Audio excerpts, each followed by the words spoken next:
തമിഴ്നാട്ടിലൂടെ കർണാടകയിലൂടെ യാത്ര ചെയ്യുമ്പോൾ ഒരു പ്രാവശ്യമെങ്കിലും നമ്മളെല്ലാവരും കണ്ടിട്ടുള്ളതാണ് ഈ ഒരു ഫുഡ് ട്രക്ക്, നമ്മുടെ സ്വന്തം അജ്മി ബ്രാൻഡിൻ്റെ. അതുപോലെ തന്നെ സൗത്ത് ഇന്ത്യയിലെ ഏറ്റവും വലിയ ഡീലേഴ്സ് മീറ്റാണ് ഇന്ന് കോഴിക്കോട് വെച്ച് നടക്കുന്നത്. അതിൻ്റെ വിശേഷങ്ങളിലേക്കാണ്. പൊടി പൊടിച്ച 30 വർഷങ്ങൾ, അജ്മീർ ബ്രാൻഡ് തുടങ്ങിയിട്ട് ഇപ്പോൾ 30 വർഷങ്ങളായി. കേവലം ഒരു പുട്ടുപൊടിയുമായി മലയാളിയുടെ മനസ്സിലേക്ക് കടന്നു ചെന്ന് ഇന്ന് അവർക്കില്ലാത്ത സാധനങ്ങളില്ല. കയറി ചെന്നപാട് നല്ലൊരു ജ്യൂസ് കിട്ടി. ആ ജ്യൂസിൻ്റെ പൊലിവിൽ ഇങ്ങനെ ഇരിക്കുമ്പോഴാണ് പിന്നെ അകത്തേക്ക് കയറാമെന്ന് വിചാരിച്ചത്. അകത്തേക്ക് കയറുമ്പോൾ ഫുള്ള് ഗടാഗടിയന്മാരാണ്. ഇവിടെ നിന്ന് ക്ഷണിക്കപ്പെട്ട അതിഥികൾക്ക് മാത്രമേ പ്രവേശനമുള്ളൂ. കുമ്മനടി ഒന്നും നടക്കില്ല. പിന്നെ ഏത് സ്ഥലത്താണെങ്കിലും നമുക്ക് കുമ്മനടിക്കാൻ പറ്റാത്ത ഒരു ഗ്യാപ്പ് ഉണ്ടാവുമല്ലോ.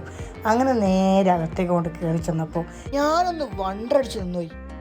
ഒരു ജനസമുദ്രം, 7000-ഓളം ആളുകൾ പങ്കെടുത്ത ഒരു വമ്പം പരിപാടി.